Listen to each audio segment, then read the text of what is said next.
first of all, to reaffirm that this is an important aspect of Bermuda's life, and to also celebrate the efforts of people who are leading sports, as well as those on our occasion behind the scenes who are volunteering to keep the dream of sport alive. So it was a good gathering.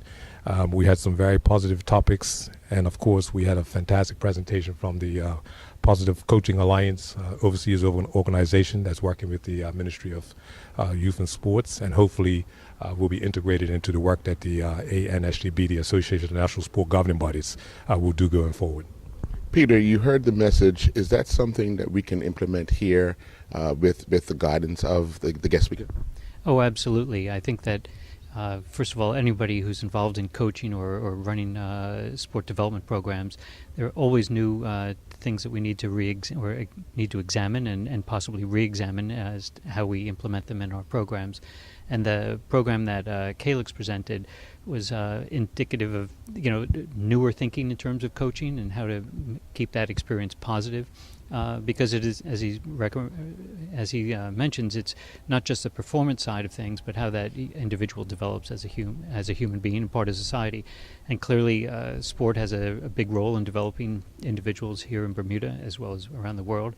And a program like that would be able to bring a point to it. And I think the response of the participants today was very positive. So if we can actually run his full-fledged program in Bermuda, I think everybody would benefit, not just the sporting community.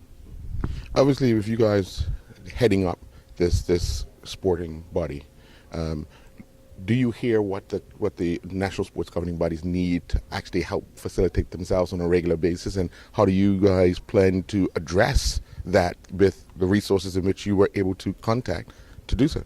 Well, the first thing is that we have to recognize that the large majority of sports are on a voluntary basis. So resources is key. But more importantly, we are going to continue helping them to strengthen the way that they administer their sports, not only from the standpoint of the administrative aspect, but also from coaching, because we know sports is all about the performance on the field, on the court, and on other areas. So through the committees that we have set up, we have the Athletic and Coaching Development Committee, we have a National Pride Committee, we have Administration and Resource Committee. So, these are things that, and the Social Development Committee, let's not forget that, because sport impacts what we do from a societal standpoint. So with these, the integration of our committees and continue to work and bring issues and topics to the national sport governing bodies, hopefully, and we are optimistic that we will continue to see the thrive and the growth of sports in Bermuda. The turnout was one that you got kind of half of the national sports governing bodies. The ones that missed out, Peter, what did they miss out on today?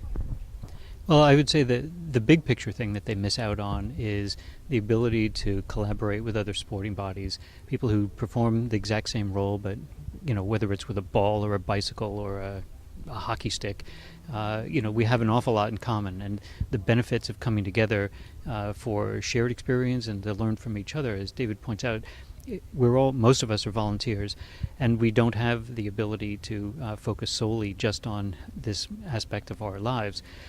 But collectively, we have the experience base is that much greater, and so being able to share experiences with other sports who may be encountering the same issues, and I just had some input from Donna Rayner from the BNAA on a matter that I have.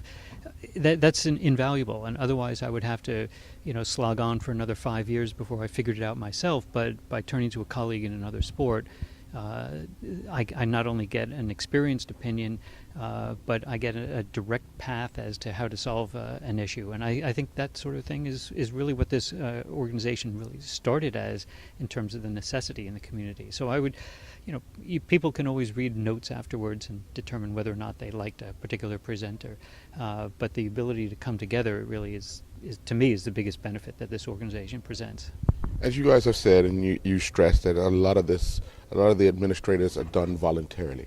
But how often would you guys like to get together, the heads of the organizations, to brainstorm and share those qualities that you might not have, that he might have, and vice versa? Well, we have two statutory meeting requirements according to our Constitution. So November and May, we have to get together. But through the committees, we are organizing and we start to promote other events, other seminars and workshops where we can come together and we can share exactly what Peter was saying. We can share information on best practice. In other words, how to do something without reinventing the wheel if it works. So this will go ongoing, and the frequency of these sort of workshops and seminars, as we're planning, will be on a quarterly basis.